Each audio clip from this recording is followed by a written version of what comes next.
Eu sou a Juliana Napolitano, editora-chefe do Infomoney, e a gente vai começar agora mais uma live da série VRB Talks.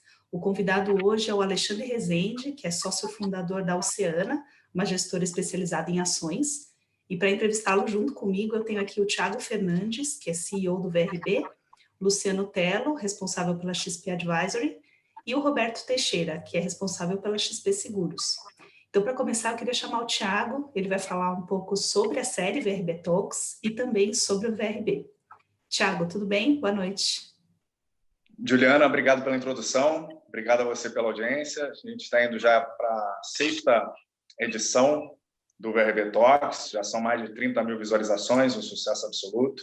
E a gente criou essa série para aproximar você dos gestores investidos pelo VRB Previdência e VRB Multimercado. Os dois fundos de fundos estão disponíveis na plataforma da XP e eles combinam acesso a grandes gestores de recursos e impacto social. A parte de impacto acaba saindo do bolso do gestor, não sai do bolso do investidor. 100% da taxa, depois de custas, é direcionada para projetos voltados para as áreas de educação, inclusão produtiva no Brasil, que o VRB seleciona e apoia. Hoje a gente está super feliz com o nosso convidado. Do ponto de vista pessoal e profissional, eu estou super animado. Assim, a gente, para quem não, muita gente não sabe, mas o VRB, na verdade, nasceu em 2014 informalmente, né? A Oceana criou um veículo que também revertia a parte relevante dos FIIs no final de 2014, no auge também de uma outra crise, né? Na reeleição da Dilma, foi uma fase muito complicada para a indústria de fundos. Então, a gente começou com a Oceana, foi o Oceana Sustentabilidade, ele direcionava os recursos para um projeto específico, a Academia Pérolas Negras, e passado todos esses anos, a gente pode dizer que a gente não só teve o benefício de receber os recursos provenientes dessa estratégia, mas como a gente pôde aprender muito com a Oceana como gestora e como o Alexandre, sócio fundador. Espero que vocês também possam aprender hoje aqui nessa live e queria agradecer e desejar uma excelente live para todo mundo. Legal, obrigada, Thiago. Bom, e vale a pena lembrar que os gestores da Oceana e o Alexandre em particular aparecem super poucos, então é uma oportunidade ótima aqui da gente saber como eles estão investindo, o que eles pensam da crise e tal. Então, lembrando que quem estiver assistindo pode e deve mandar perguntas aqui, eu vou direcionar para o Alexandre. Bom, para começar, eu lembro que a gente está numa série, né, de lives com alguns dos melhores gestores do país, e muitos deles têm estratégias bastante diferentes em meio à crise. Então, alguns estão aproveitando a crise para comprar, outros estão mais cautelosos. Eu queria saber, Alexandre, como é que é a estratégia da Oceana em meio à crise? Vocês estão mais animados ou vocês estão mais com o pé no freio? Legal, Juliana. Bom, boa noite, pessoal. Thiago, obrigado pela introdução. De fato, a gente tem uma história longa aí com o VRB. É um projeto que, desde o começo, a gente teve uma satisfação grande de participar, porque é uma chance que a gente viu de usar o que a gente faz for a living, né, do nosso treinamento profissional, e gerar impacto social do outro lado. Assim. Então, acho que filantropia é um tema que sempre esteve bem presente para mim e para os outros sócios da Oceana. Mas dessa vez a gente fez a filantropia via a pessoa jurídica, né? Então isso foi uma novidade para a gente lá desde 2014 e é super legal ver como esse negócio está crescendo e como as pessoas estão efetivamente embarcando e curtindo esse projeto, assim. Então, parabéns por todo o avanço que vocês tiveram até agora. Bom, sobre estratégia nessa crise, né? A forma como a gente olha para investimento, ela não muda de acordo com as condições de contorno, né? A gente está sempre buscando investimentos com a mesma abordagem, que é uma abordagem que eu diria que é muito focada num conceito que a gente chama de margem de segurança. Então, eu acho que essa talvez seja a principal diferença da Oceana para a grande maioria dos outros gestores de ações, é que a maioria dos gestores de ações está tentando projetar um futuro que aquele gestor ou aquele grupo de analistas e gestores, no seu melhor julgamento, acredita que é o que vai acontecer para frente, e aí realiza os seus investimentos baseado na concretização desse cenário que as pessoas estão imaginando. A gente, na Oceana, parte de um pressuposto diferente. Assim, a gente sempre acreditou que é muito difícil prever o futuro, independente da inteligência de uma pessoa, de um grupo de pessoas. A gente acredita que as coisas vão se desenrolar de forma mais errática, mais randômica do que a gente consegue projetar hoje. Então, a gente, ao invés de focar em tentar adivinhar um cenário, a gente busca aqueles ativos que estão num nível de preço que, mesmo que um cenário mais desafiador aconteça para frente, aquele investimento vai ser um investimento bem sucedido, ou pelo menos com uma taxa de retorno interessante. Então, assim, fazendo uma analogia muito, muito simplista, mas assim, sei lá, imagina que tem um apartamento no meu bairro que eu estou namorando, eu conheço bem o bairro, conheço bem o mercado imobiliário da região, passo em frente todo dia, converso com o porteiro, já sei que vai ter que trocar o encanamento da coluna 2 do prédio, quer dizer, eu realmente conheço aquele apartamento, e no meu melhor julgamento, aquele apartamento deveria valer R$1 milhão. Vamos dizer por hipótese que seja isso, estou jogando um número aqui qualquer. Se alguém me oferece apartamento por 950 mil, como é que eu sei se é um bom investimento ou não? Quer dizer, depende muito do que vai acontecer no futuro, depende do Brasil e bem, depende de uma série de fatores do mercado imobiliário naquele bairro, naquela cidade. Então, não é muito claro se aquele apartamento vai ser um bom investimento por R$950 mil. Agora, se alguém me oferece mesmo um apartamento por R$300 mil, a conta que eu faço imediatamente na cabeça é a seguinte: olha, pode ser que o problema do Covid dure mais tempo, pode ser que a economia da China desacelere mais rápido do que todo mundo pensa, pode ser que o Fed tenha uma política monetária mais heterodoxa ao longo do tempo, mas pagando 300 mil num negócio que eu acho que vale R$1 milhão, é difícil perder dinheiro nesse investimento. Então, essa é a abordagem que a gente usa para investimento em ações. A gente sempre usa essa abordagem. Agora, a gente viu muitos deslocamentos de preço, né, nessas últimas semanas. E com isso, obviamente, a gente está vendo uma quantidade maior hoje de apartamentos com deslocamento de preço em relação ao que a gente acha razoável. Assim. Então, assim, a abordagem não muda, a abordagem é sempre essa. O que muda é que agora a gente está, eu diria assim, o nosso portfólio é um portfólio que a gente está muito animado em relação à perspectiva de retorno, ou mais animado que a gente estava em comparação a 6 meses atrás. E por que vocês estão mais animados? Oi? Por que vocês estão mais animados com esse portfólio? Então, a gente saiu, assim, o Brasil passou por um período de 3 anos e meio de um bull market muito forte, né? Então, assim, a gente viu a Bolsa se multiplicando ao longo desse tempo.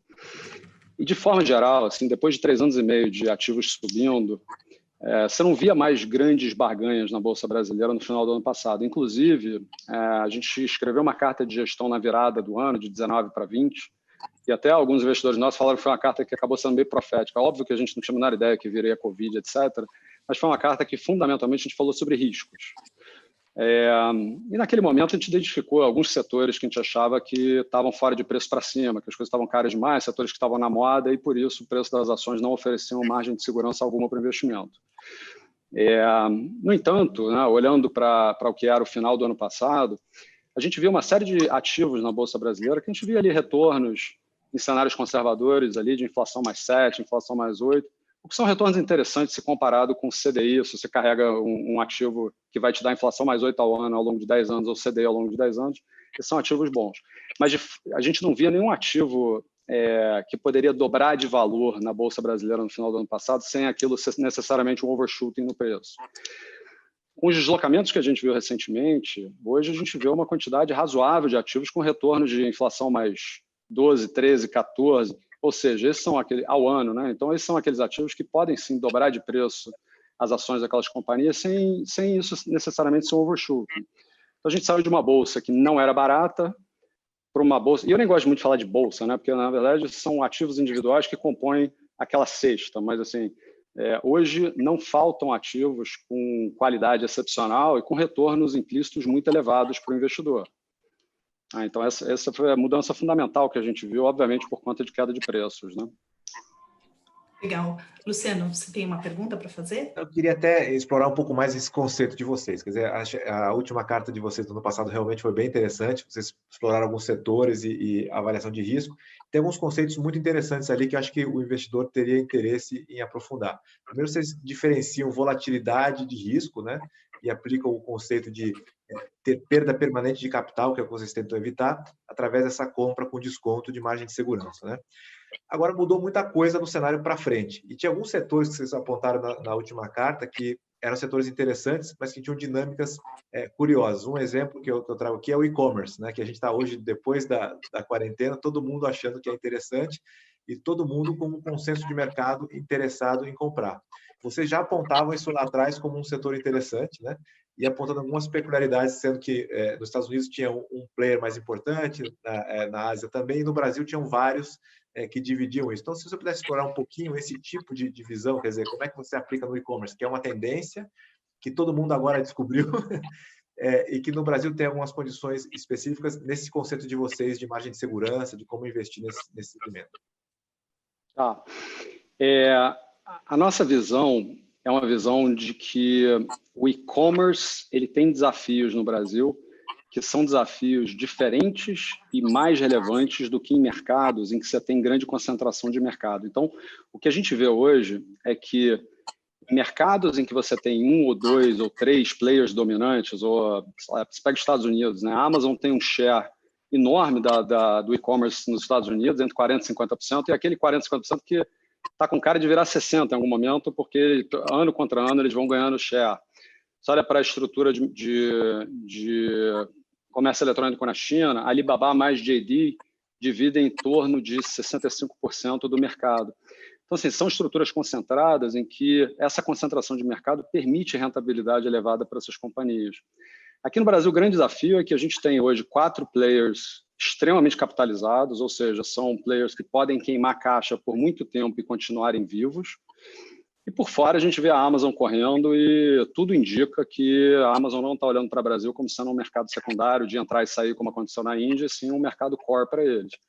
Então, assim, a gente está olhando para o mercado que potencialmente pode ter 5 players relevantes disputando os mesmos clientes de um lado e os mesmos sellers do outro, né? Porque esse é um mercado que migrou de 1P, né? Quer dizer, venda de estoque próprio, de warehouse próprio para clientes, para um mercado de 3P que você está atraindo sellers e criando o conceito de marketplace. Então, o que a gente colocou ali naquela carta, na verdade, foi que esse setor é um setor que tinha desafios importantes e que o valuation das empresas, dado que esse é um setor que entrou na moda, tinha vindo para patamares que, na nossa opinião, não ofereciam margem de segurança adequada para o investimento. Sem falar de nomes específicos, mas assim, a gente até ofereceu um exemplo na carta, que se a gente pegasse os 4 players maiores ex-Amazon e juntasse eles numa suposta entidade combinada, né, vamos imaginar uma fusão entre essas 4 empresas, elas estariam negociando próximo de 800 vezes lucro. E aí tem toda uma discussão, você não deve olhar lucro dessas companhias, porque elas são disruptores nos mercados, então, na verdade, você tem que olhar o conceito, né, de ecossistemas que elas estão criando e coisas desse tipo. A nossa visão sempre foi uma visão de que essas empresas elas têm que ligar as alavancas de lucro em algum momento. E com essa dispersão tão grande que a gente está vendo nesse mercado, em termos de número de players, seria difícil fazer isso. Assim. Em comparação, a gente vê uma Amazon nos Estados Unidos, que na época que a gente escreveu a carta, negociava próximo de 80 vezes lucro. Então, a gente tinha as entidades combinadas no Brasil negociando perto de 800 vezes lucro e a Amazon 80 vezes lucro. Essa discrepância era uma discrepância que chamava muito a nossa atenção. Então, esse é um setor que é difícil falar do conceito de margem de segurança nesse setor, exatamente porque o que é recorrência, né, nesse setor? Assim, as transformações são muito aceleradas. Assim, e não é incomum para os value investors tentarem passar ao largo, ou pelo menos não investir tempo e energia demais para entender setores que passam por transformações muito aceleradas. Quer dizer, a gente pode investir em outras coisas ao longo do tempo. Então, esse não é um setor relevante de investimento para a gente hoje, mas é uma boa pergunta, né? O conceito de margem de segurança é difícil de se aplicar em setores que passam por transformações muito aceleradas. Legal, obrigada, Alexandre. Roberto, você tem uma pergunta? Boa noite, Alexandre, tudo bem? Eu queria abordar um pouquinho a ótica de gestão, dado também toda a expertise que vocês têm no tema de ações, que eu acho que é bastante importante, agora pautado aqui no ambiente de muita volatilidade. Eu queria saber como é que vocês estão posicionando os seus fundos e se de fato existe algum direcional específico aí que estabelece o diferencial da casa hoje nesse mundo de ações. Tá. Deixa eu falar um pouco, então, do que é o processo de investimentos para explicar isso, né? Então, nosso processo de investimentos, a gente parte de, basicamente, os 3 P's, né? Então, em português seria PPF, em inglês é People, Process e Philosophy. A gente parte primeiro de garantir que a gente vai ter um time que roda pouco, com pessoas, e rodar pouco é muito chave, né? Porque, assim, eu acho que talvez esse tenha sido um conceito muito importante lá na criação do Oceano em 2008, que a pergunta que a gente botou na mesa na época que a gente estava discutindo a governança da empresa, como é que seria o ownership da companhia, era a pergunta que é a seguinte: vamos imaginar, por hipótese, que por sorte nossa, o próximo Warren Buffett do mundo, ele começa a carreira dele como estagiário aqui na nossa empresa. Que tipo de estrutura de governança a gente precisa ter aqui nessa empresa para não perder sujeito para o mercado ao longo do tempo, né?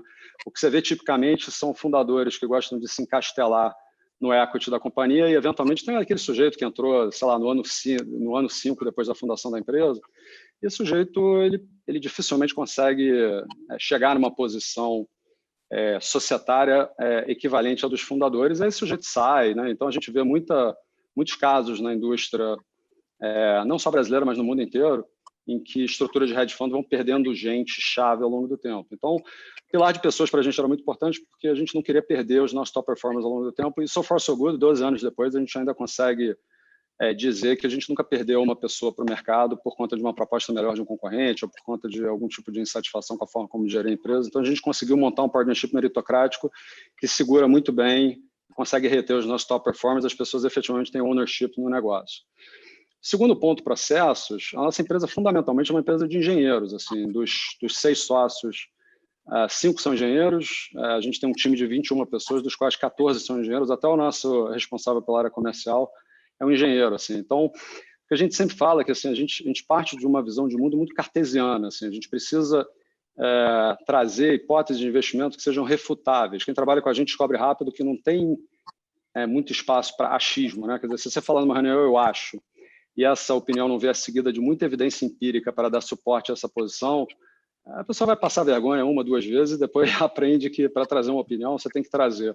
Então, aqui minhas evidências, está aqui minha conclusão, critica meu processo mental. Então, é um processo que eu diria que é muito cartesiano no sentido de como se tomar decisões de investimentos. A gente fala isso o tempo todo, né? São engenheiros fazendo investimento. E, por fim, a filosofia. Então, filosofia, né, eu já adiantei inicialmente o que é esse conceito de margem de segurança, né, que a gente acredita que a melhor proteção para o investidor é efetivamente estar comprando ativos quando eles estão em preços que os preços oferecem muita segurança nesse investimento. Quer dizer, se eu comprar uma coisa por uma fração do que ela vale, é bem mais difícil perder dinheiro do que comprar um ativo na moda e que está ficando cada vez mais caro, mas que eventualmente numa crise, um Covid, alguma coisa desse tipo, esse negócio vai cair tremendamente. Assim. Então, a gente parte disso e a gente tem uma segunda etapa aqui da forma como a gente investe, que a gente fala que é o foco em trabalho de campo. Então, são os 2 pilares do F da filosofia, né? O foco em margem de segurança. Então, a gente investe sem somente ser, existe margem de segurança para aquele investimento, ou seja, a gente está comprando ativos que são baratos e tem um deslocamento grande em relação ao que a gente acha que é o valor razoável para aquele ativo.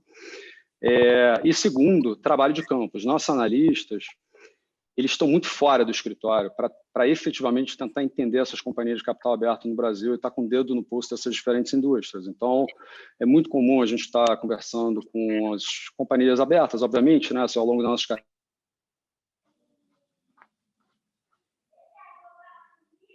carreiras, a gente tem executivos nas empresas, executivos de C-level, muito para tentar entender um pouco do que é a visão de alocação de capital de longo prazo dessas empresas. Mas a gente conversa muito também com reguladores, clientes, fornecedores.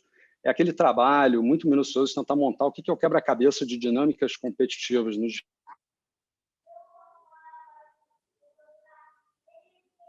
diferentes setores para essas companhias. E aí o foco sempre é no cenário desafiador. Assim, se essa empresa que a gente está avaliando sofreu uma série de revés ao longo do tempo, o que é a compressão de margens, de volumes vendidos. E aí a companhia, né? Assim, não dá para falar de estresse da bolsa como um todo, de um setor, porque muitas vezes dentro do mesmo setor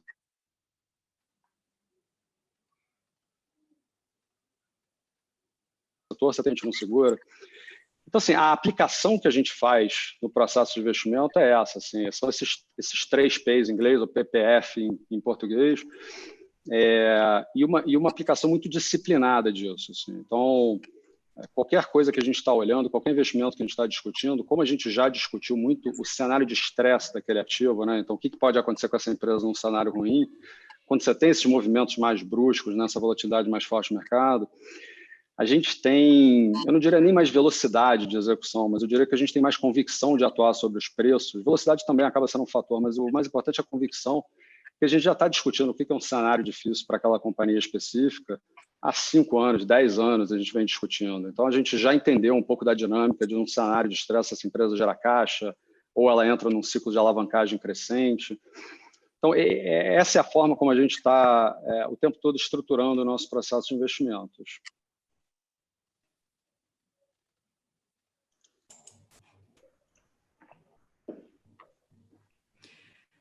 Legal, Alexandre, obrigada. Thiago, você quer fazer a sua pergunta agora também? Quero, Juliana. Eu queria aproveitar o gancho do Alexandre sobre o processo de investimento em filosofia para perguntar, assim, em relação ao Alexandre como empreendedor. Alexandre, você teve um papel importante na fundação e na consolidação da Oceana como uma das grandes gestoras de ações do Brasil. Se você pudesse destacar os erros e acertos nessa jornada, o que você destacaria?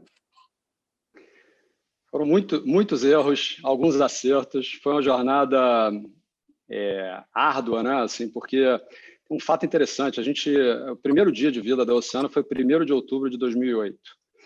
No dia 19 de outubro de 2008, a Bolsa Brasileira caía 40% naquele mês. Quer dizer, então foi um teste de fogo para o time.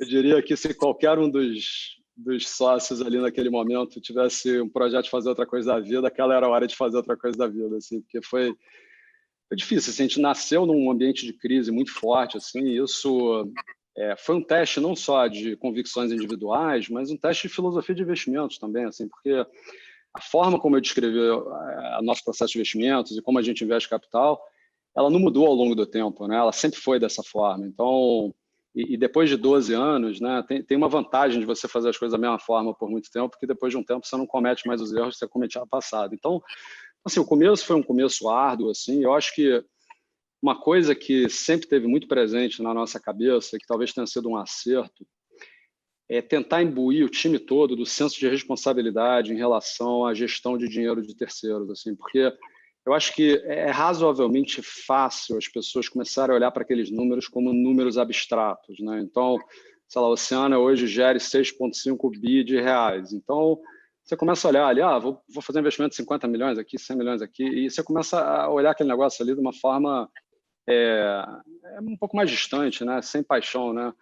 E eu acho que o senso de responsabilidade é um negócio que é um peso muito grande assim nos ombros de qualquer gestor, assim, porque quando você está gerando dinheiro de pessoas, e isso é uma coisa que a gente repete o tempo todo, né? Entra alguém novo no time, a gente, senta aqui, vamos lá, deixa eu explicar o que a gente faz aqui e por que é muito importante a gente fazer com muita seriedade o que a gente faz. Quando você está gerindo dinheiro de pessoas, na verdade você está viabilizando ou não os sonhos dessas pessoas, né? Imagina lá aquele dentista que trabalha sei lá, 14 horas por dia, inclusive sábado, para juntar dinheiro, porque ele tem um sonho de eventualmente poder oferecer uma educação melhor para os filhos, ou eventualmente ter uma segurança maior na aposentadoria, ou fazer uma viagem com a família.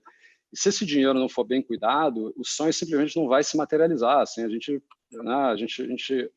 tem essa responsabilidade de olhar para dinheiro como não só como números e cifras, né? E sim como aquilo ali é trabalho acumulado das pessoas, é esforço acumulado das pessoas. Então, assim, eu diria o contágio positivo interno das pessoas entenderem esse senso de responsabilidade, talvez tenha sido um dos acertos que a gente fez ao longo do tempo. Assim. E eu acho que a gente tem uma cabeça muito de tentar melhoria de processo em tudo, assim. Então, todos os processos dentro da empresa são mapeados, definidos, a gente está o tempo todo tentando melhorar esses processos, e uma obsessão por excelência nesses processos. Então, isso acaba que, ao longo do tempo, as pessoas vão entendendo, né, esse mindset de não tem que fazer muito bem feito, 99% vão me pedir para fazer de novo. Então, isso vai gerando, eu acho que, um círculo positivo ali de cobranças mútuas e de entregas também, assim.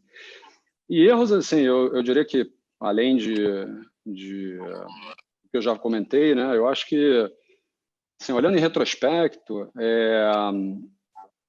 acho que tem muitos erros, assim. O que eu posso falar, assim, de mais relevante seria, eu acho que a parte de educação dos investidores, a gente focou muito no início, e isso trouxe para a gente uma base de investidores muito sólida. No entanto, mais recentemente, né, a gente viu esse negócio que começaram lives, etc., etc., e a Oceana sempre teve esse perfil mais low profile e tudo.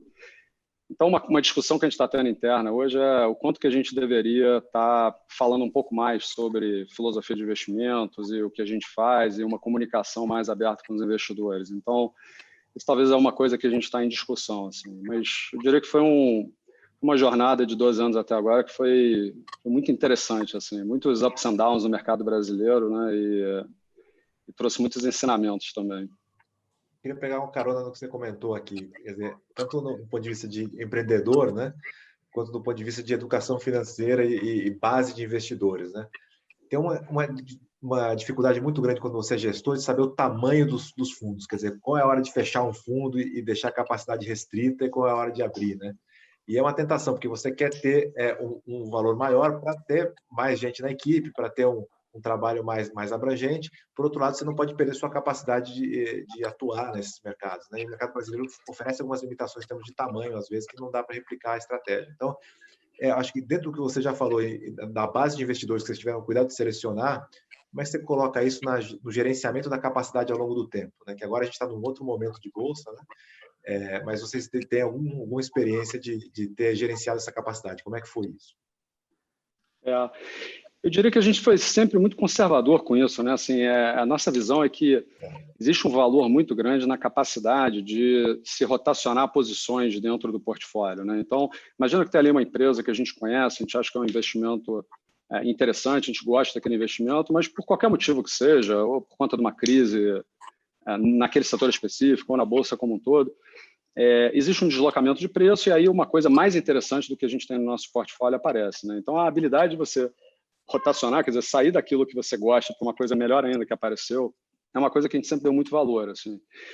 Dito isso, então, a capacidade dessa rotação de portfólio sempre uma coisa que está na frente da nossa preocupação, né? Eu diria que isso parte de você definir claramente quem você quer ser, né? Quem você quer ser quando crescer, no final das contas, porque, de um lado, eu vejo claramente aquelas casas que se medem por patrimônio sob gestão, né, que eu chamo de asset gatherers, né? Então, o sujeito que tem, por hipótese, 30 bi, ele está na frente do sujeito que tem 20 bi. Então, é assim que as pessoas medem, essa é a corrida que eles estão correndo, né? E do outro lado, no extremo oposto, a gente vê as estruturas mais focadas em geração de alfa, né? Então, se diz, olha, o Seth Klarman gerou para os clientes dele 24% ao ano numa janela de 30 anos. O concorrente gerou 18%. Então, esse cara aqui que gerou 24% é melhor do que o cara que gerou 18%. Para a gente, a mensuração de sucesso ou não sucesso da Oceana sempre teve nessa segunda ponta. Assim, a gente está muito preocupado com o retorno que a gente dá para o nosso próprio capital e para o capital dos nossos investidores. Então, por isso, você não pode errar para cima, né? Quer dizer, se você tem um fundo grande demais, você perde a capacidade de gerar esse alfa. Não temos fórmula matemática para dizer quanto cabe dentro das estratégias. Eu diria que cada estratégia vai ter condições de contorno específicas, então o que vale para um gestor não vale para o outro. O que a gente sempre fez foram processos lentos de parar em determinados patamares, avaliar o processo de geração de alfa por uma longa janela, fazer uma série de contas de cenário de estresse e liquidez de mercado. Então, não adianta você olhar para a liquidez naquele momento do tempo que você está fazendo a conta, porque a liquidez ela pode secar no momento de crise, isso acontece, a dinâmica normalmente é essa, e só crescer mais quando a gente tinha uma convicção muito forte de que a gente conseguiria entregar retornos numa parcela adicional de capital.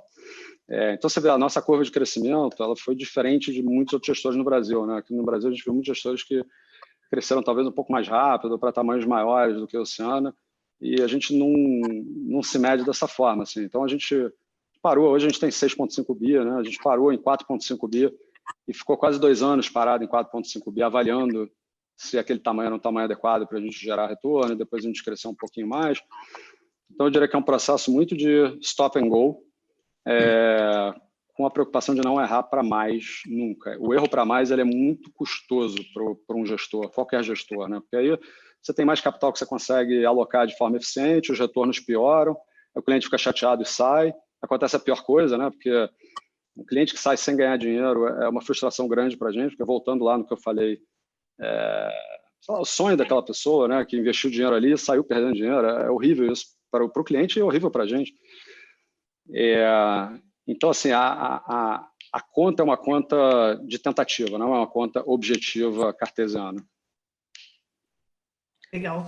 Então, chegando várias perguntas aqui, Alexandre, para você. Uma delas é sobre armadilhas. Então, tem uma pessoa que está assistindo que quer saber qual que é a maior ou as maiores armadilhas que apareceram na Bolsa recentemente. Vamos lá, eu quero falar de duas coisas, então, sobre a armadilha. Essa pergunta é bacana. Primeiro, é o inimigo dentro de você, né? Então, a gente até fez referência a isso na carta que eu comentei, está no nosso site, oceanoinvestimentos.com.br. A gente comentou sobre isso na carta do ano passado, né? Isso é um conceito que foi dito pelo Howard Marks no livro dele, que ele fala o seguinte: olha, tem dois medos.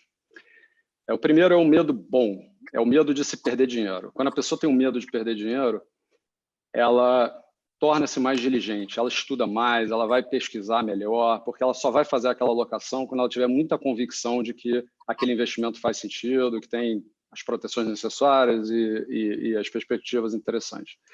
Então, esse é o medo bom, o medo de perder dinheiro. Depois de um ciclo longo de bull market, né, de bolsa para cima, o medo bom ele começa a desaparecer, porque as pessoas que... né, basicamente, qualquer coisa que você vai comprando, vai subindo, as pessoas vão se tornando mais confiantes e tudo. E aí começa a aparecer um medo ruim, que é o medo de ficar de fora, né? O fear of missing out. Todo mundo está ganhando dinheiro, o cara do clube me falou, comprou não sei o que, subiu, o outro falou que não sei o que, não subiu. Deixa eu pular nessa piscina também, né? Tá todo mundo se divertindo, menos eu. E aí as pessoas, elas tendem a assumir riscos com menos diligência do que o ideal, porque elas simplesmente, né, o que amedronta elas é que está todo mundo ganhando dinheiro, menos eu, então deixa eu pular nessa piscina. Assim. Então eu diria que uma armadilha comum para qualquer investidor é entender ao longo do tempo um pouco de que momento do ciclo interno ele está, né? Ele está num momento de ciclo de, olha, eu estou com medo de perder dinheiro, então deixa eu analisar muito bem o que eu estou fazendo e tomar uma decisão muito bem fundamentada, ou eu estou simplesmente agoniado porque eu estou de fora de uma festa que está todo mundo participando e eu quero entrar. Assim. Então esse é o medo interno que eu diria, assim. A armadilha interna, assim. Uma outra armadilha também em relação ao indivíduo, eu diria que talvez uma simplificação excessiva, né? O Einstein tem uma frase que eu acho muito boa, que ele diz que things must be made as simple as possible, but not simpler. Então, assim, tem um grau até o qual você consegue simplificar ou fazer simplificações, e a partir desse patamar, as simplificações são excessivas e você perde granularidade de compreensão daquilo que você está fazendo. Assim. E investimento tem algumas matérias que são mais simples, algumas matérias que são complexas. Então, eu diria que uma armadilha é tentar simplificar demais as coisas e, sei lá, o meu vizinho falou, eu olhei aqui o gráfico de não sei o quê e as decisões virem daí. No mercado em si, eu acho que a gente vê armadilhas assim importantes, assim, aqui no Brasil o custo de obtenção de informação é elevado, assim, porque existe muita assimetria, né, de informação. Então, quando a gente conversa com uma empresa, a empresa conta uma história para a gente vai fazer o fact-checking do que eles dizem com os clientes deles e a história é um pouco diferente, a gente vai falar com o regulador, já é uma história diferente ainda. Então, eu diria assim que uma armadilha importante é que as pessoas tendem a comprar demais o discurso dos executivos de algumas companhias que não deveriam ter o grau de confiança das pessoas que a gente vê. Assim. Então, no final das contas, uma boa dose de ceticismo é muito bom para qualquer investidor. Né? Então, essa é uma armadilha também que eu acho que é muito comum. Assim. A gente vê que as pessoas, mas o fulano falou isso, e a gente fala, mas não necessariamente isso é verdade, né? Acho que alguns pensamentos aqui sobre a armadilha, mas tem muitas, né? Assim, tem várias. A gente pode falar algumas horas sobre isso, né? E até armadilhas que investidores sofisticados e profissionais assim caem o tempo todo também. Então isso não é incomum. Assim. Você se lembra de uma armadilha que pegou você e ficou como lição assim para você não repetir nunca mais? Para o nosso time de gestão, né? Então assim tem alguns erros que são difíceis quer dizer, algumas coisas são difíceis de pegar, assim.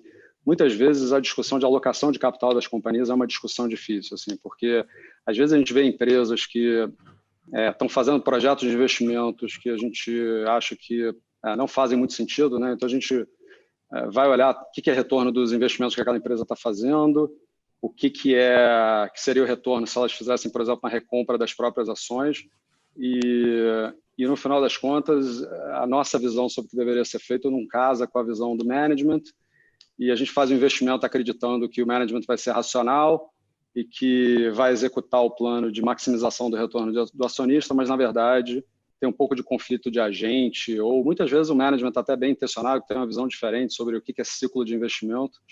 Então, assim, a alocação de capital, né? Assim, vamos lembrar que os executivos de uma empresa, eles fazem basicamente duas coisas muito importantes, né? As pessoas focam muito na primeira, que é excelência ou eficiência operacional, a tentativa de excelência ou eficiência operacional elevada. Mas a segunda é a alocação de capital, o lucro que está sendo gerado naquela operação, o que se faz com esse capital? Entrega para o acionista, investe mais? E a parte de alocação de capital, essa é uma armadilha que é difícil de estar blindado, assim, porque muitas vezes a gente vê isso acontecendo, assim, alocações de capital pobres que tiram um pouco de valor do acionista. Legal, obrigada. Roberto, quer perguntar? Oi, desculpa, fala, Thiago. Perdão, pode seguir com o Roberto. Eu ia chamar o Roberto, mas pode ser você, se tiver um link para fazer nessa resposta aí. Não, é que ele mencionou o Howard Marks, Tá. e eu me recordei assim de algo que ele costuma falar muito, que é a diferenciação entre ele não vê muito valor na geração de elevados retornos, assumindo muitos riscos, mas ele vê valor na geração de retornos ajustados pelos riscos. Em geral, assim, é muito comum assim, nas manchetes de jornais e revistas saírem assim, na capa os gestores que geraram muito retorno, mas o investidor pessoa física muitas vezes não sabe quais riscos que ele controlou e se ele controlou algum risco para gerar aquele retorno. Então, queria entender a visão do Alexandre em relação à questão dos retornos ajustados pelos riscos e como eles costumam controlar riscos. Legal, super boa essa pergunta, Thiago. Se a gente pensar conceitualmente, né, uma combinação de alavancagem e caixa consegue te dar retornos equivalentes aos riscos. Então, vamos lá, imagina um portfólio que está 100% comprado em bolsa. Então, a bolsa subiu 30%, tua carteira subiu 30%. A bolsa caiu 15%, tua carteira caiu 15%. De outra forma, a carteira que é metade bolsa, metade caixa, a bolsa subiu 30%, sua carteira subiu metade da bolsa, subiu 15% mais o retorno do caixa. Ou uma carteira alavancada, né? Eu tenho lá uma carteira que está 200% comprada em bolsa, a bolsa subiu 30%, eu subi 60%. Isso não é gerar valor, né? Por quê? Porque eu não preciso de um gestor para fazer isso. Basta eu resolver o nível de alavancagem que eu quero, quanto de caixa e quanto de ativo de risco eu quero. Isso não é gerar valor. O que a gente acredita que é gerar valor para o investidor é você conseguir oferecer para o investidor um retorno mediano com risco baixo ou um retorno alto com risco mediano. Isso é o que é gerar valor para o investidor. Porque aí sim você está conseguindo trazer, via um processo de investimento eficiente, alguma coisa que o investidor não consegue fazer por conta própria, né? Então, isso é gerar valor para o investidor. Quando a gente pensa em risco, né, de novo, deixa eu voltar para o meu primeiro exemplo lá atrás. Se eu comprar um apartamento que eu acho que vale 1 milhão por 300 mil, a primeira coisa que vem na minha cabeça é difícil perder dinheiro nisso. Não quer dizer que amanhã vai aparecer alguém querendo pagar 900 no apartamento, mas eu estou pagando tão descontado que parece que eu tenho uma boa proteção para esse investimento. Essa é a forma principal que a gente olha risco de investimento. Obviamente, tem todo o arcabouço quantitativo, controle de risco de liquidez, controle de risco de mercado.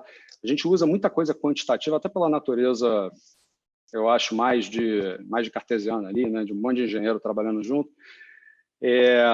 Mas, assim, fundamentalmente, o que a gente está buscando são grandes assimetrias para os nossos investidores, né? Então, assim, de tempos em tempos, a gente vê a chance de comprar ações de uma companhia num nível de preço que parece que é muito assimétrico. Assim. Deixa eu dar um exemplo. Assim, no final de março desse ano, hoje não mudou muito, tá? O que eu vou falar, mas assim, no final de março desse ano, a gente viu uma empresa grande, industrial brasileira, que estava negociando próximo de 25% do valor de substituição dos ativos. Então, você nem precisa fazer uma conta financeira mirabolante. O que quer dizer isso? Se a gente fosse pegar dinheiro hoje, caixa, e construir o parque industrial daquela companhia, você precisaria de 4 vezes o que ela valia na bolsa. Ou seja, você estava comprando por 1/4 só o custo de botar de pé aquele parque industrial daquela companhia. Então, assim, parece que é um negócio, ou aquela empresa, de fato, vai destruir muito valor ao longo do tempo, ou esse negócio parece que é barato demais, né? Assim, um outro exemplo, assim, sei lá, a gente viu no setor de shopping malls algumas oportunidades interessantes que você tinha a chance de comprar malls aqui no Brasil. Tudo bem, mall é um negócio complicado, né? Está na linha de frente da crise, né? Ninguém vai para mall agora no momento de Covid, vai demorar para as pessoas começarem a ir a malls. Mas a gente viu a chance de comprar malls aqui no Brasil pagando basicamente o preço do tijolo, o preço da construção civil daquele empreendimento, levando de graça, né? Ou levando dentro do pacote, levando os terrenos, que em muitos casos são terrenos que valem muito, né? Vamos pensar quanto é que deve valer o terreno do Iguatemi Faria Lima, né? Não sei nem se dá para botar preço nesse negócio, e levando toda a operação já montada, né? Rodando. Então, assim, você tem a chance de tempos em tempos de comprar esses ativos assim, com referências, né? de valor que não são necessariamente uma conta sobre retorno futuro, etc. Mas, assim, você comprar um shopping mall pagando o preço do tijolo dele, você tem que assumir que, sei lá, nos próximos 10 anos as pessoas não vão mais querer ir em shopping mall. Assim, então, você não precisa ter uma visão sobre o que vai acontecer em 6 meses ou 1 ano. Eu acho que é seguro dizer que nos próximos 10 anos, em algum momento, as pessoas voltam a shopping mall e voltam a consumir em shopping mall, né? Ainda mais a forma como a dinâmica desse setor como esse setor se desenvolveu no Brasil, né? Que são basicamente destination malls, que as pessoas vão para ir ao cinema, teatro, alimentação, né? Então não são aqueles ativos como os ativos americanos, que são fundamentalmente ativos de compra, né? Então eu diria que é isso, assim, o valor maior ele é gerado quando essas grandes assimetrias aparecem. Então, e uma coisa que eu também não concordo, né, dentro do que você perguntou, Thiago, é que para se ter altos retornos, você precisa correr altos riscos. Na verdade, não é isso. Na verdade, muitas vezes você tem possibilidade de retornos muito elevados com, na verdade, riscos mais baixos, porque os ativos estão tão baratos que você está levando aquele negócio por uma fração do que aquele negócio deveria valer, né? Então, se eu comprar um apartamento de 1 milhão por 300 mil é um ativo de alto risco. Alto risco é pagar 1 milhão no negócio que vale 1 milhão e daqui a pouco vem uma crise e ninguém mais quer aquilo, né? Então, essa é a referência que a gente olha assim, de risco e retorno.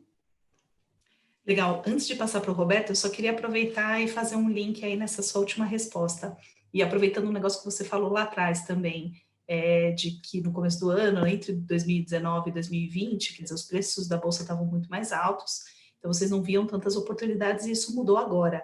O risco para investir agora na Bolsa Brasileira está menor do que era no fim de 2019, começo de 2020? Ótima pergunta, Juliana. Eu diria que depende muito do horizonte de investimento que o investidor está olhando. É muito difícil, né? A gente parte de um pressuposto na Oceana, né? Eu já comentei isso, que assim, a gente não tem habilidade de prever o futuro e até do ponto de vista mais filosófico, a gente não acredita que as pessoas vão conseguir prever o futuro adequadamente, assim. Então, assim, fazer qualquer projeção para os próximos 2 meses é muito difícil, assim. Então, será que é um bom momento de investir na Bolsa Brasileira? A pergunta que eu voltaria você está pensando em investir por quanto tempo? Porque o que vai acontecer nos próximos 2 meses depende da dinâmica do Covid, né? Agora todo mundo parece que virou especialista em área de saúde, então depende da dinâmica de Covid, depende um pouco da dinâmica do que vai acontecer com as diferentes empresas que você está olhando para o investimento, né? Sempre lembrando que a gente não olha para a Bolsa ou para um setor, a gente olha para a companhia, com todas as suas condições de contorno específicas, particulares, com aquelas pessoas ali que estão gerindo aquela empresa. Mas, quando você olha para horizontes mais longos, né, vamos pensar aí 3 anos à frente, essa crise ela tem uma característica interessante, que é uma crise que a gente sabe que ela vai acabar, né? Em algum momento, ou a gente vai ter imunidade de rebanho, ou vai ter uma vacina, ou vai ter um remédio eficiente.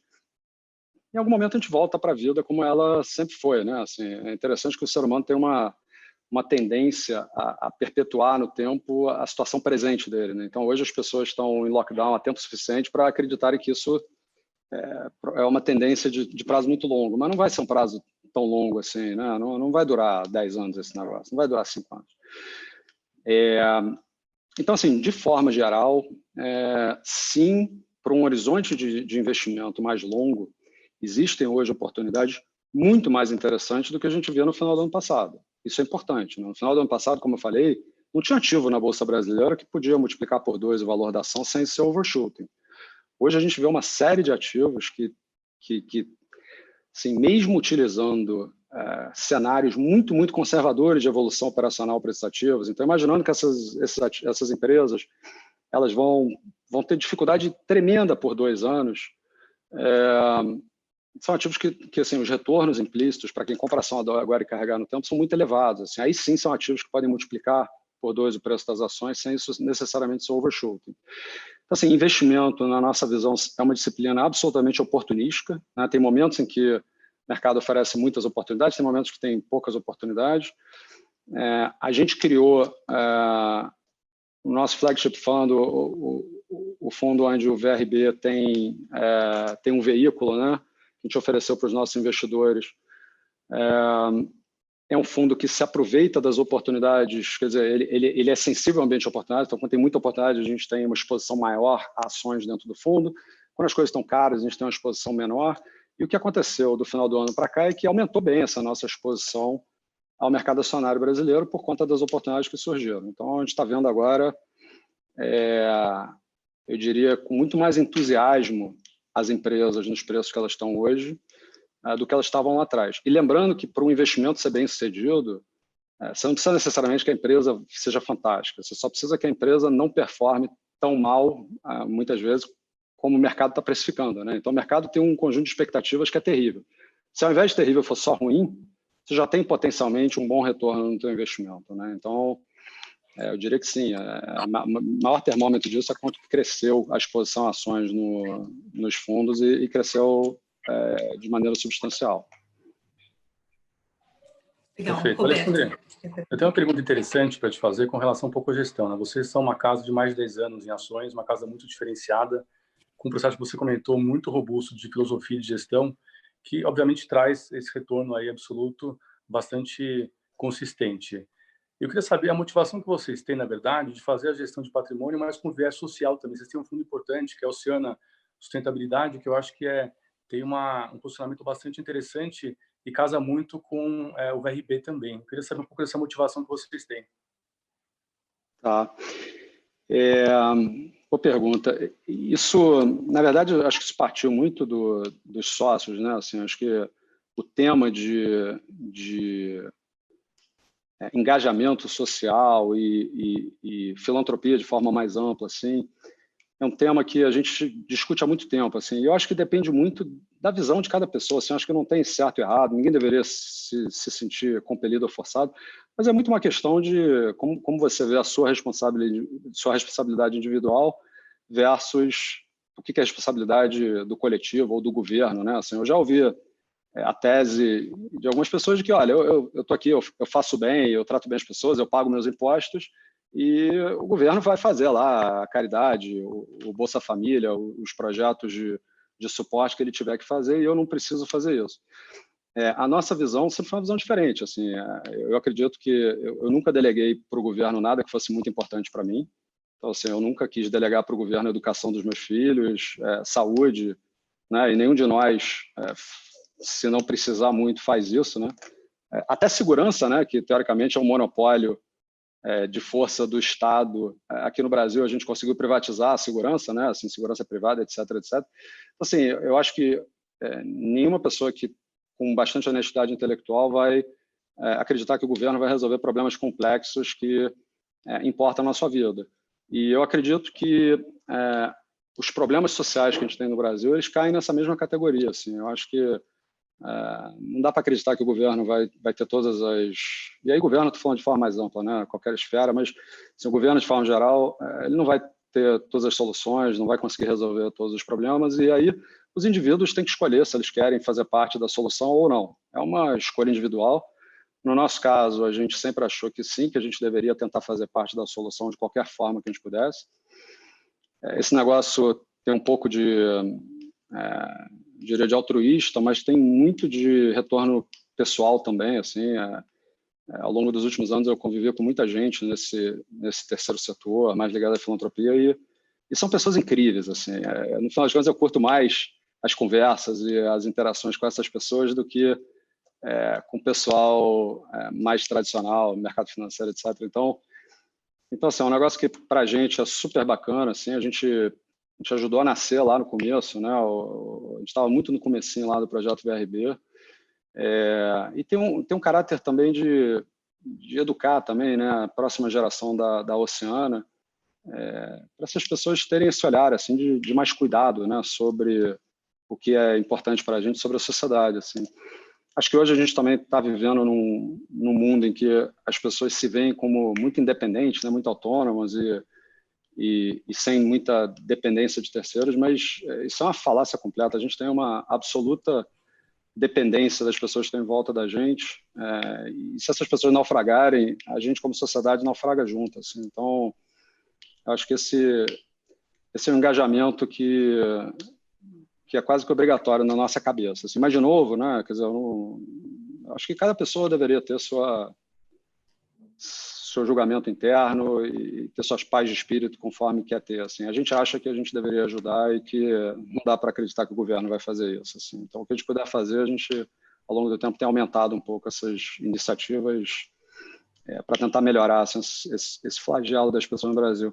E aí eu vejo muita discussão de desigualdade, né, assim, mas a minha cabeça sempre foi assim, desigualdade por si não é um problema, desigualdade é quase que uma consequência de qualquer processo humano, né? Assim, as habilidades são diferentes, o nível de esforço é diferente. O que não dá para ter é miséria absoluta. Assim, miséria absoluta é um negócio que é muito chocante assim, quando você vê, né? Então, isso é o que a gente precisa atacar. E isso é uma coisa que o VRB ataca de maneira frontal e de maneira muito eficiente. Assim. Por isso que o engajamento que a gente tem com esse projeto é muito grande. Legal. Luciano, tem mais uma pergunta para fazer? Eu tinha uma pergunta de mercado, mas eu acho que o Alexandre inspirou todo mundo aqui a fazer perguntas mais abrangentes, né? Eu acho que você comentou algumas coisas de filantropia, que ainda é pequena no Brasil, e que esse momento trouxe muita gente para entender exatamente o que você colocou muito bem, né? Que todo mundo faz parte de uma sociedade só e que precisa um ajudar o outro, porque todo mundo anda junto. Eu queria ouvir um pouco o que você tem sentido em termos de mobilização diferente, né, mais recentemente. E segundo, eu sei que você faz uma análise micro de cada empresa, mas esse ambiente novo que o Brasil vai entrar, né? A gente está discutindo aqui, eventualmente, até uma renda básica universal um pouquinho mais estendida, uma coisa do tipo. Você vê alguma atuação social diferente? Você analisa de alguma forma essa sociedade que emerge desse momento de alguma forma diferente, dentro de filantropia, como em consequências aí até de maneira de lidar com a miséria absoluta, como você colocou? Olha, Luciano, eu não sou especialista nisso, né? Então, assim, a gente procura fazer um pouco, mas, assim, eu definitivamente não vou ter as melhores respostas, até porque a gente não parou para pensar profundamente sobre esse tema, assim. Mas uma coisa que me chamou muita atenção é que a turma abriu o bolso, assim, de verdade, nesses últimos meses, semanas, né? Assim, você vê companhias, não só as companhias grandes, né? Assim, mas até companhias menores, assim, a gente viu uma iniciativa aqui no Rio de Janeiro de compra de respiradores e montagem de UTIs, e o número de empresas que participaram foi realmente impressionante. Assim, eu acho que o nível de engajamento para esse problema específico foi grande em relação ao que a gente via no passado. Espero que isso seja um turning point, assim, e que as pessoas se engajem um pouco mais para frente, assim. Mas eu não sei avaliar se isso vai ser ou não. Tomara, né? A gente está na torcida, assim. Acho que tem formas diferentes de se resolver esses problemas sociais, mas são problemas muito complexos, assim. E tem gente que é muito boa, estudou muito e conhece muito desses problemas. Por isso que do nosso lado a gente sempre preferiu destinar os recursos para quem sabe fazer do que fazer por conta própria. E aí, nesse sentido, né, a gente destina os recursos para o VRB e algumas outras instituições que a gente acha que sabem fazer isso muito melhor do que a gente faria, né, por uma questão de conhecimento, no final das contas. Legal. Tiago, tem mais alguma pergunta? O pessoal que está nos assistindo está cobrando mais perguntas sobre mercado agora. Querem saber o que querem usar sua bola de cristal. Alexandre. Tiago, você tem uma pergunta? Então, voltando ao assunto mercado, assim, queria agradecer pela menção e, de novo, pela parceria. A Oceana tem sido fantástica durante todo o processo. Eles, inclusive, agora, na Covid, doaram um pouco a mais até do que estava previsto para ajudar um projeto que a gente ajudou a estruturar, que foi o SOS Favela, que hoje está em mais de 330 comunidades aqui no Rio de Janeiro, já captou mais de 4 bilhões de reais e tem o objetivo de impactar centenas, milhares de pessoas. Então, voltando para o mercado, a gente vê muitas pessoas, assim, diariamente, nas lives, nas revistas, jornais, etc., fazendo previsões macro, políticas. E eu queria saber, assim, qual é a sua visão sobre essas previsões macro e políticas, já que vocês constantemente dizem que não conseguem avaliar o que vai ser para frente. Mas é possível investir em ações sem incluir esses elementos na conta? Vamos lá, essa pergunta é muito boa. Assim. Eu vou enfatizar que a gente não acredita muito em bola de cristal, mas o que a gente faz? Assim? Não é que a gente ignora completamente o ambiente que vai permitir ou não que essas empresas gerem bons retornos. Tá? Então, só que as variáveis que a gente vai olhar, o que é o processo de investimento que eu vejo sendo tradicional em ações, né? As pessoas têm ali uma visão sobre o que vai acontecer no futuro com a economia como um todo, com a taxa de juros, com o cenário político que, no final das contas, vai se traduzir em políticas econômicas específicas. As pessoas tentam desenhar esse cenário e aí fazer investimentos baseados nesses cenários. Assim. O problema que a gente tem com isso é que, se um belo dia você descobre que o cenário que você traçou não é aquilo que está acontecendo, assim, que alguma coisa muito diferente vai acontecer, você precisa dar muitos passos para trás e redesenhar toda a lógica do teu investimento, da tua alocação. Assim. O que a gente prefere fazer é estressar sempre variáveis específicas dos negócios. Tá? Então, a gente imaginar uma empresa que vende autopeças, você vai estressar muito venda de veículo aqui no Brasil, e aí tem uma longa discussão sobre o que é um estresse muito severo de venda de veículos no Brasil. A gente vai olhar para referências históricas, e em muitos casos a referência histórica não é punitiva o suficiente para que a gente fique confortável que o que vai acontecer no futuro é aquilo ali, ou algo melhor, e não algo pior. Então, acaba que, ao invés de tentar adivinhar qual vai ser a variável macroeconômica que vai se traduzir em um desempenho pior para aquela companhia, a gente tenta estressar variáveis específicas da companhia. E a nossa experiência na Oceana é que é menos errático, é mais tangível para a gente quando a gente vai olhar para as variáveis de uma empresa específica e não para a variável da economia como um todo. Porque a variável da economia como um todo, de novo, né, hoje é o Covid, daqui a pouco uma guerra nova no Oriente Médio, um trade war mais agressivo, quer dizer, é muito difícil projetar o que vai acontecer nos próximos anos. Mas quando a gente pega uma empresa que você entendeu muito bem como é que aquela empresa funciona, como é que as pessoas que tocam aquele negócio pensam o negócio, quais são as variáveis que permitiram com que essa empresa fosse rentável no passado, será que essas condições de contorno continuam presentes para frente ou elas vão deixar de estar presentes? Então, assim, é um exercício que eu acredito que é menos sujeito a erros grosseiros do que tentar fazer previsões da economia como um todo. Tem gente que faz isso, a gente nunca se propôs a investir capital dessa forma, a gente prefere olhar para empresas individuais. Assim.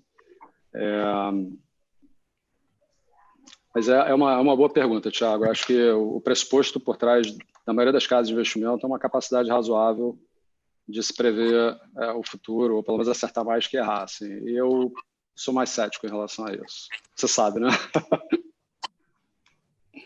Legal. Bom, a gente tem espaço para uma última pergunta. Roberto, você quer fazer mais uma pergunta aí para a gente finalizar?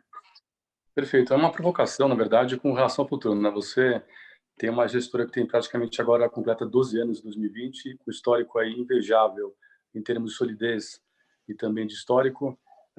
Olhando para o futuro, você acha que a segunda geração da Oceana, na verdade, vai permanecer com o mesmo critério de gestão, de filosofia, ou você vê que tem espaço aí para se reinventar nesse nível aí? Legal, essa pergunta é um barato, assim. A gente sempre discutiu muito a questão de cultura interna, né? Porque a cultura de uma empresa, na verdade, é a cultura dos fundadores daquela empresa. E será que a próxima geração ela vai vir imbuída da mesma cultura, ela vai ver as coisas da mesma forma, ou ela vai ter uma cabeça muito diferente em relação ao que foi a primeira geração? Como as coisas têm funcionado até hoje, a gente tende a acreditar que a gente deveria tentar embarcar a próxima geração de empresa na cultura dos fundadores. E cultura é a palavra-chave aqui, né? Porque o Peter Drucker tem uma frase que eu gosto muito, que ele diz que culture eats strategy for breakfast, né? Então, a cultura de uma empresa, ela come, né, a estratégia de café da manhã. Então, assim, as pessoas pensam muito na estratégia empresarial e tudo, mas a gente pensa mais em cultura, né? Como é que pensam as pessoas que estão aqui, assim, né? Eu comentei a questão de filantropia, é por desenho que a gente faz isso, de trazer a próxima geração para se engajar junto nesses projetos e para estar participando, né? O Thiago, ele presenciou isso, né? No ano passado, a gente passou o bastão da avaliação e da interação do dia a dia do VRB da primeira geração para a segunda. A gente fez uma passagem de bastão proposital. Obviamente, a gente está acompanhando ali, mas a gente quer a segunda geração na frente desse processo. Então, assim, eu diria que, sim, existe um desenho na primeira geração da empresa de tentar imbuir a turma do mesmo espírito, mesma cultura, né? Essa questão de um racionalismo muito grande, essa questão de um processo assim, muito bem definido, né? E com tentativa de melhoria de processo ao longo do tempo. Isso a gente faz. Assim. Eu diria também que, assim, de forma geral, o que eu vi aqui no Brasil, né? Assim, quando a gente começou a Oceana lá em 2008, a gente via outros gestores, ou muitos gestores, que se definiam como a gente se define. Olha, a gente não olha para o macro, a gente não olha para o político, a gente olha aqui para as empresas, nosso objetivo é ser absolutamente especialista e muito bem informado nessas companhias e tomar decisões de investimento baseado nisso. E ao longo desses últimos 12 anos, o que eu vi foi que mais e mais gestores foram embarcando em teses macro, políticas, né? E aí, honestamente, sem fazer um juízo de valor de certo e errado, mas acho que o que a turma pensava era o seguinte: olha, o político e o macro no Brasil faz tanto preço nos ativos que eu estou olhando aqui a companhiazinha, aí vem sei lá, Dilma faz não sei o quê, a política do governo não sei o quê, e isso impacta tanto o preço que eu preciso olhar. E a gente resolveu não fazer isso, assim, porque basicamente a gente não sabe fazer, né? A gente sempre acreditou que qualquer coisa que você se propõe a fazer, você tem que entender se você tem uma vantagem competitiva para aquilo ou não. A gente entende nossa vantagem competitiva é analisar negócios, e não analisar conjuntura macroeconômica ou política do Brasil. Então a gente faz as coisas do mesmo jeito há 12 anos, até mais, né? O time está junto há mais tempo. Já falei isso, né? Depois de muito tempo fazendo as coisas do mesmo jeito, você não comete mais os erros que você cometia no começo, então acho que você vai melhorando assim com o tempo, idealmente. E a nossa cabeça é continuar fazendo as coisas desse jeito, que é o que a gente gosta de fazer. Assim, a gente tem uma paixão tremenda pela atividade que a gente desempenha, né? Assim, o dia a dia, a troca de ideias no dia a dia é uma troca de ideias riquíssima. Assim, é muito gratificante estar cercado de gente boa, com uma cabeça de questionar efetivamente, né? Assim, aquele império do argumento, né? De quem consegue construir a tese que faz mais sentido. Isso é muito bacana. E eu diria também que assim, a gente manter esse senso de responsabilidade que a gente tem sobre o dinheiro de terceiros, isso nunca para, né? Assim, quando vem uma crise dessa, as pessoas falam: vocês estão estressados, o mercado está estressado, etc. A resposta é sempre assim: em termos de investimento, etc., a gente já viu várias crises no passado. Essa crise ela tem uma causa diferente, tudo, mas a gente já viu muitas. O que pesa é a gente tem que preservar aqui o capital dos investidores que entregaram o capital para a gente. Isso é o que pesa mais, assim. Então, então acho que é isso. Assim, eu não vejo a Oceana fazendo coisas diferentes para frente do que a gente fez até hoje. Assim, so far so good está funcionando, mas aí depende também, sei lá, daqui a muitos anos, a segunda geração, terceira geração da empresa. Se a gente fizer um bom trabalho, vai haver também uma terceira, uma quarta geração. O que eles vão querer fazer, né? Difícil dizer hoje, né? Tá ótimo, Alexandre. Queria agradecer bastante a sua presença, agradecer também ao Luciano, ao Roberto e ao Thiago, e lembrar que a série VRB Talks continua. nas próximas semanas. Toda quarta-feira a gente vai continuar entrevistando alguns dos maiores gestores de recursos do país. Thiago, quer falar alguma coisa também para encerrar a live? Queria agradecer a Infomani, a Oceano, ao Alexandre, a XP, a XPS.